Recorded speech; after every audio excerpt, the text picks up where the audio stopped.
It was during the days still of the Vietnam War, and we wanted to talk about it in the community. So we started putting out a war bulletin. Then we thought, oh, maybe we should have a bookstore. And so we ran this bookstore very briefly called the Second Story Bookstore, where we had meetings, community meetings, and actually a wonderful women's group there, and other things. But we realized that we, number one, weren't business people, and two, didn't want to run a business. And that became problematic. What we really wanted to do was organize and talk about socialism and feminism and change the world and stop the war. And so we started JP Tag, housing organizing, the most basic need.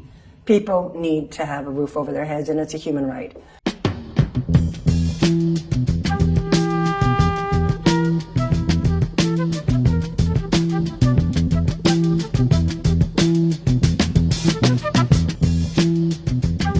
Some of the people who formed the organization in 1972-73 had been active in the women's movement of the late 60s and 70s.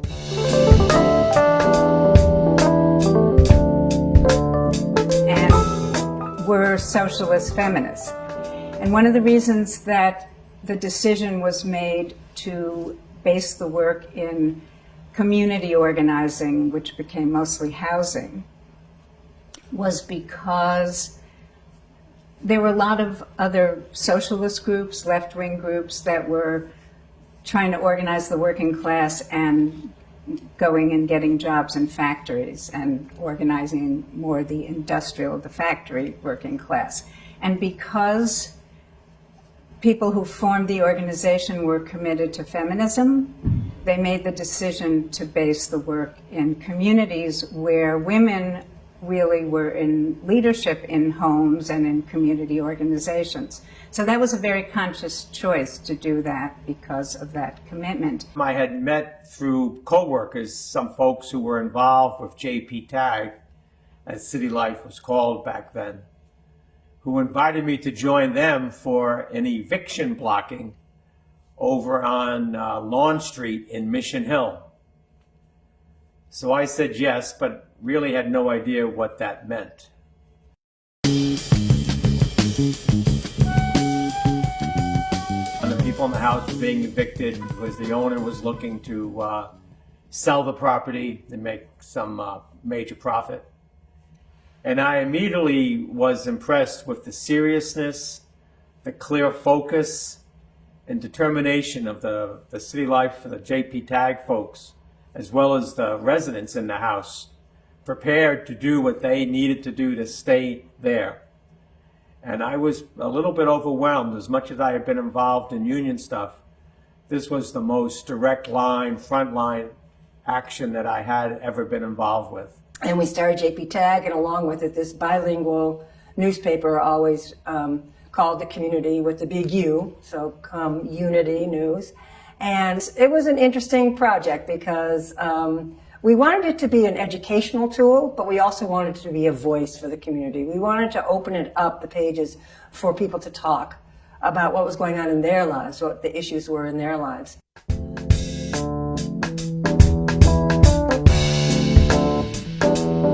Landlords used arson to both drive tenants out and also to gentrify areas. We learned and targeted a couple landlords in the Jamaica Plain area, the Smith brothers, who we could then expose to the district attorney and to the attorney general's office, who were then prosecuted for doing that. Well, there was a lot of activism around welfare rights. It was a welfare rights movement. And through a variety of circumstances, I was losing my apartment in Everett. I met some people in Jamaica Plain. I moved to Jamaica Plain, and they had a welfare group too. And so it was an affiliate of JP Tag. And that's how I met all the people in the Tenants Action Group. And the welfare group stayed together for almost 10 years. And we did a lot of cultural stuff, as I know other people have talked about the whole culture that we built within JP Tag and then City Life. So we did things with our kids. We did skits and things, performance things. And in the early 70s, we started planning for a food co-op. We were young, we didn't really know what we were doing, but we were determined to do something. It eventually became the J.P. Roxbury Food Co-op, and it was very unique in a lot of ways. Across much of Boston, there was name-calling, physical fighting, all kinds of violence around busing and school desegregation. And during busing, the food co-op was a place where all these communities came together and created community. Capitalism is a formidable enemy. Formidable. But it doesn't mean we stop fighting.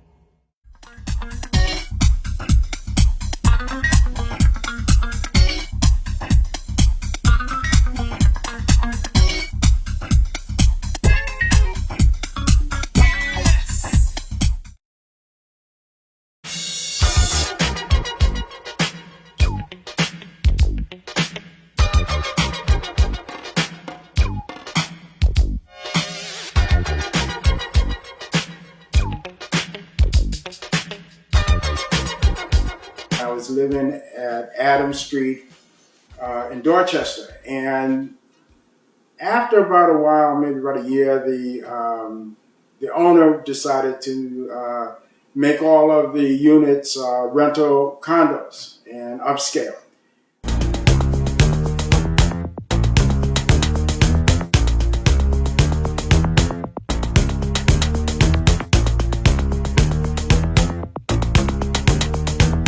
That was an actual battle that we were able to win.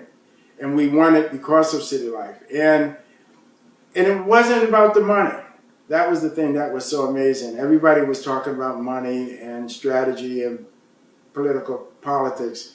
But it was about the organizing that I had seen done. I had worked in the Black community and had done organizing. But this was another level of organizing that I saw.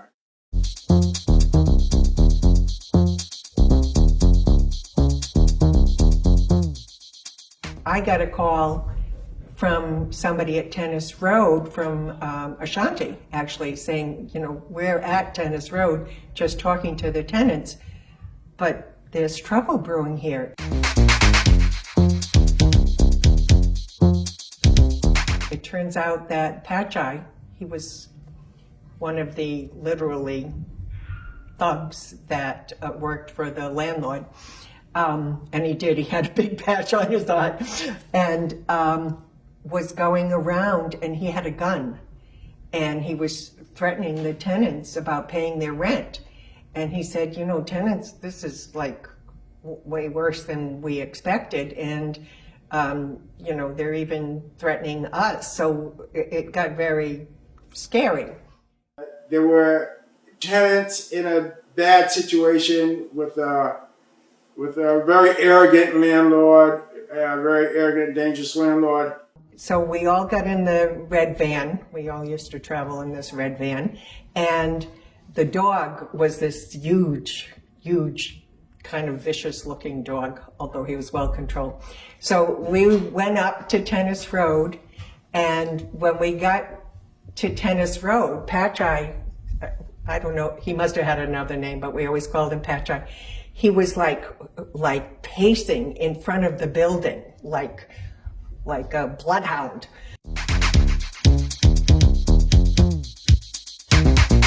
The group that we came together with was actually kind of scary because a lot of them were large and they were all mad. So they got out with this big dog, and I started to go toward Pachai, and so he like pushed up against the building and went like this, and then Tom and Ashanti came out, and they circled the car, and then everybody very calmly got back in the van, and we went off.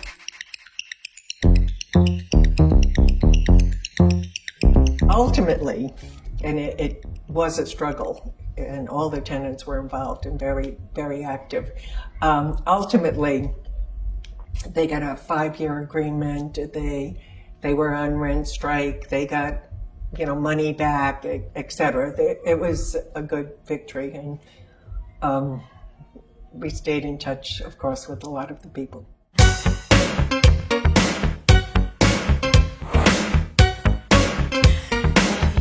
We received a call from Fordham Court complaining about a rent increase. And I had lived there earlier, but I didn't think it was going to turn into much. What have you done for me lately? I went there, and it turned out that there was a lot of outrage. And going door to door in the building, we eventually formed a tenants union of, I think it was around 130 people, when all said and done.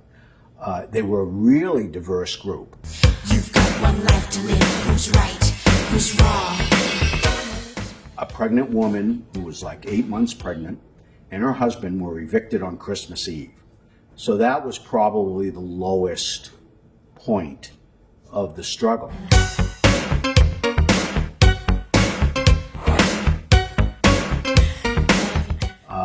The next day, I went to the building and I went door to door, and I explained why people needed to stay with the union. It looked bad, but we would win, and people did. They stuck with the struggle for the entire year and a half that it took to finally sign basically a collective bargaining agreement with the landlord. We have been working on starting an eviction-free zone. People in Roxbury and JP have been kind of working together on this. It was a way to frame all the different struggles we were doing in a framework that really made sense and really challenged some of the basic assumptions about people's right to housing and the kind of speculation that was going on in the community being a root cause. So a lot of the different buildings that we worked on, tenant unions we worked with, policy issues that we worked on, all fit into that context of the eviction-free zone really well. Fight the power! Fight the power! Fight the power! De aquí de la 54 de la Green Street, Jamaica Plain. ¿Por qué está aquí esta noche? Porque yo quiero estar aquí en esta noche para a ver qué se va a resolver con el problema de la escuela Bowie. Porque nosotros, si se va a construir en esta escuela condominio, no queremos eso. Nosotros queremos que si hay construcciones aquí, que sea para el pobre de aquí mismo de Jamaica Plain. Nosotros tenemos que evitar que aquellos pulpos terrenales estén aquí haciendo lo que les da la gana. Y esperamos que el gobernador Dukakis y el alcalde Flynn nos oigan esta vez para que ese building no se venda, para que no sea un condominio más. The mayor at that time was Kevin White, and after the school was closed, a developer came along and said, "Oh, we want the property, and we will make a significant fraction of it, of the apartments that we're going to build, affordable." So Mayor White, this must have been a crony of his, I don't really know the story, sold the school for a song to the developer based on a verbal promise. As soon as the developer got it, the plans came out. There was no affordable housing included in the development, or virtually none. Certainly not the amount that was promised. And it was called the Unified Facilities Plan. It was this plan by the school department to access a bunch of buildings, to close a bunch of school buildings. I think it was just maybe 29 schools they were going to close. There was outrage. You know, this is something that belonged to the city, should have been made use for the people of the city, not for the profits of this developer. And so City Life coalesced with other groups to resist. And one of the first actions and one of the most dramatic actions was the tent city. Fight the power! We got to fight the powers that be!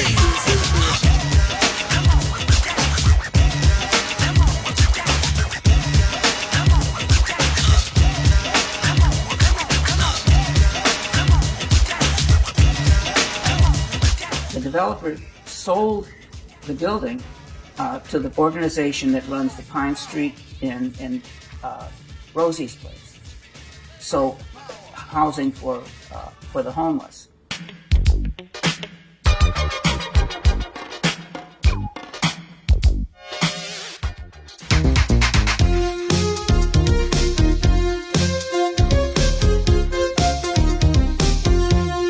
So one day we got a call from somebody at 93 Forest Hill Street, a 14-unit building, saying the bank's trying to collect our rent and the landlord's trying to collect our rent, and we don't really know what to do. We know that this is a large, a long fight, and we're going to keep together and we're going to continue doing this. And it turns out the landlord was had mortgaged his building to the hilt to take all the cash he could out of it. He was going to just dump it in foreclosure. So we figured out a strategy. We're going to get this building for affordable housing.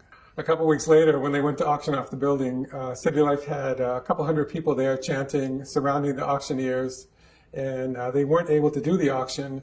Even if they had been able to do the auction, who was going to buy a building with 65 eviction-free zone posters in every window? So they retreated down Forest Hill Street with this whole crowd behind them chanting.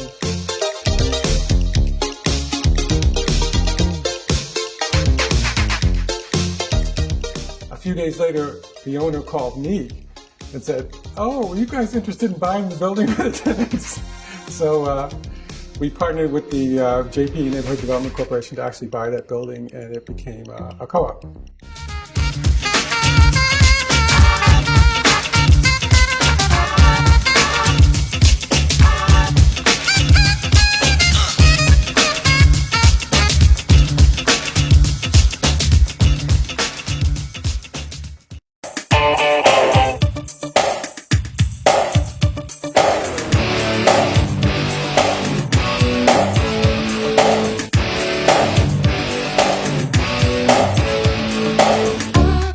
I came to City Life to work in 1990, and I was the coordinator of the Latino Housing Committee. Of course, we need something to start with. So our logo was a house, but then we put people around, because these houses were going to have people in it, and people of our color and our incomes. We had education. Also, we did spoke about being poor, and how the different rules and regulations, actions of people make you poor. So we learned about that, and we got all got educated. We began working on further issues, also being in demonstrations and feeling powerful out there, time for this, and later finding out that we won. Voy a crear un canto para poder exigir que no le quiten a los pobres lo que tanto les costó construir. They formed the Latino Committee, and through the course of that, within 5 years, City Life was a majority Latino organization, as we really found a huge response in the Latino community of wanting to do this kind of work, of the need for affordable housing. And then we started a class as a home buyer. Each bank had the opportunity to come, but basically they were being supervised by Miguel Cepeda and I. Para que el oro robado no aplaste nuestro porvenir, y a los que tienen de sobra no les cueste tanto repartir. I began learning that I no longer need to be in the kitchen or caring for a husband. I can come on and organize the community and be with other women and teach other women. You don't have to leave the husbands, but everybody can share some in the work that needs to be done. And there was a building at the end of our street.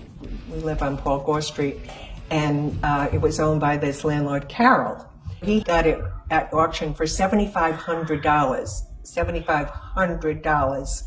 And it was clear he was doing really vicious things to get rid of the tenants. One of the tenants was 92, and he was pretty sturdy for 92. But during the winter, Mr. Carroll would not do anything about the heat. So he would be cold, and he would call us, and he would call Carol, and Carol would say, just use the oven, and he would have no electricity, and Carol would say, we'll use candles. We got the tenants together, and they then started to help mostly Mr. Telly, but they would also help each other. He wanted to sell the building for $1.2 million, which at that time was sky high. And then he was going to do some renovations, but he still couldn't get rid of the tenants. And so ultimately, they went to court. We helped the tenants, and they went to court. And the judge, I think it was Judge Dare at the time, sentenced Mr. Carroll to live in the building with no heat for 2 weeks. We went to the NDC to try to get a neighborhood organization to buy the building and keep it for affordable housing. And that's what happened. Ultimately, it became housing for low and moderate income elderly. There was this one member of City Life who was a big community activist, Nate Smith. And so the building was named after him. You can't touch this. You can't touch this. You can't touch this. You can't touch this. My music hits me so hard, makes me say, oh my Lord. City Life with Urbana is an organization that really loves people. It loves to help people. It makes you feel like really you can give something to the organization without even thinking you're doing it. Show me what democracy looks like. This is what democracy looks like. Tell me what democracy looks like. This is what democracy looks like. It's fair to say that the central focus of our mission has been fighting displacement, fighting forced displacement that's done by real estate corporations and banks purely for profit. Show me what democracy looks like. This is what democracy looks like. So we organize a lot of tenants to engage in collective bargaining with real estate firms and prevent their rents from going up and prevent themselves from being driven out of their homes. Leaders rise up and stand tall for all. Liberation and we'll conquer brawl. Along comes the foreclosure banking crisis, and we realized that the biggest threat of displacement in our city was evictions by the banks after foreclosure. There was an outburst of foreclosures in America, and 15 million plus families felt it. Say up with the people, yeah, and down with the bank, those green banks. Say up with the people, yeah, and down with the bank, those dirty banks, yeah. Banks were evicting roughly 2,000 plus families every year just in the city of Boston, no fault. The demands of City Life and the foreclosure movement are, one, that banks should stop all post-foreclosure no-fault evictions. Number two is that banks should do principal reduction as part of loan modification. And then lastly, after foreclosure, that the bank should sell property back to the occupants at the real current value and not evict people first. They should just sell it to the people who live there. When I first found out about the foreclosure, I didn't technically get a notification from the bank. I was alerted from a City Life member that was already coming to City Life. That was in 2009. Prior to that, protesting and picketing and those things were not a part of my life. I'm a musician, I'm a fashion designer. I wasn't a political guy. I was a street dude. And so I had to change hats a little bit. And I found out very early on that the best way and most effective way to fight to save your home was making it public. And so I became a poster child of foreclosure against Bank of America. Black Panthers in a concrete jungle, feast of famine when economy's strong. I was able to use my public image. I was able to use the voice that I already had and transform the voice I had into a political voice. And just started doing a lot of really radical protests in front of CEOs' homes and things of that nature. City Life's work did expand regionally and nationally during the foreclosure crisis. during those times, we went to a lot of different organizations from Oakland to Atlanta to New York, you name it. We were going there, sharing our model. There are now 8 cities in New England that are using the method of organizing against foreclosure that we're using here in Boston. Which side are you on? Which side are you on? Which side are you on? Which side are you on? Which side are you on? Which side are you on? Which side are you on? Which side are you on? Which side are you on? We gon' be alright, we gon' be alright, we gon' be alright, we gon' be alright. Do you hear me? Do you feel me? We gon' be alright. We gon'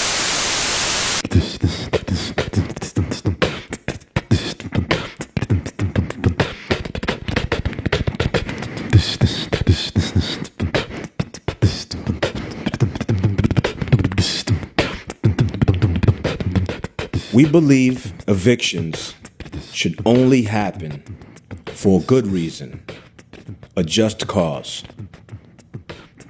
How you doing, Mayor Walsh?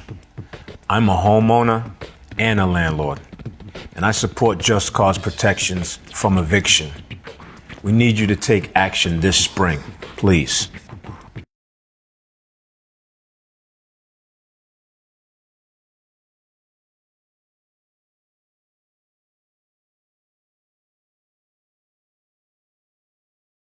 We need to do something to interrupt this chain reaction of displacement.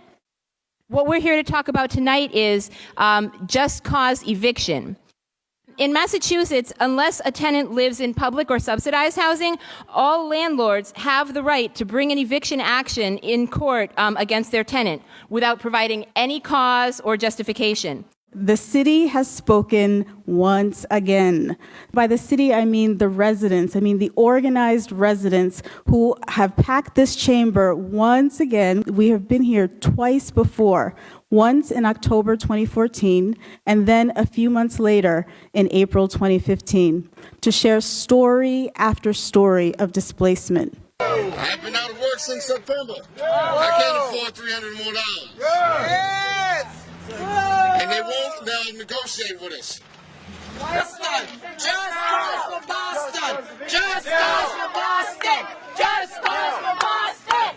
Message and order approving a petition for a special law regarding the Jim Brooks Stabilization Act, which is known as just cause eviction. Submits a report recommending the home rule petition ought to pass in a new draft. Docket 0106 has been passed with a 10-3 vote. Where they want it. It's official.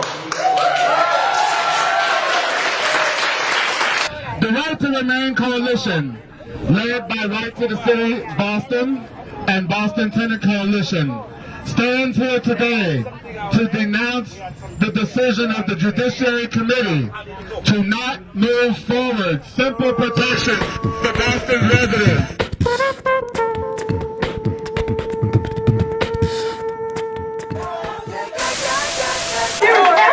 No reason why anybody in this community would want you to bring housing here that they can't live in.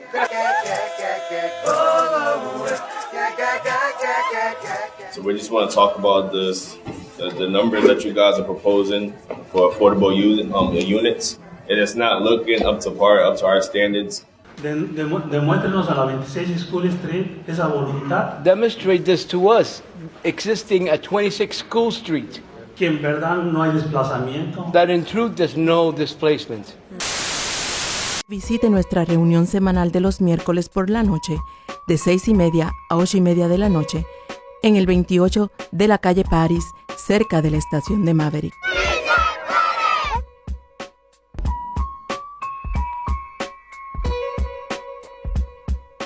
Somos familias pobres, no tenemos suficiente dinero para ir a pagar $3,000 o $2,000 afuera. Y Boston todos están subiendo porque creen que como se está modernizando, todo el mundo quiere vivir bien en Boston. Y ahora me están tirando a la calle. Si usted enciende un fósforo, no le va a dar la misma luz que encienda 10 o que encienda 4. Entonces, Es más fuerte estar unidos que hubiéramos actuado por separado. Gracias a nuestra lucha y a la fuerza de los 3 edificios, hemos ganado. Ganamos un contrato de 3 años. Por lo menos tenemos un tiempo para respirar. El pobre pasa la vida trabajando, para que otro se vuelva rico, descansando. The fact that city life has done so many things for people in the past, has stopped people from getting evicted and stopped people from losing their homes. I do believe in their ability to do that together. You know, I believe in our ability to do that together.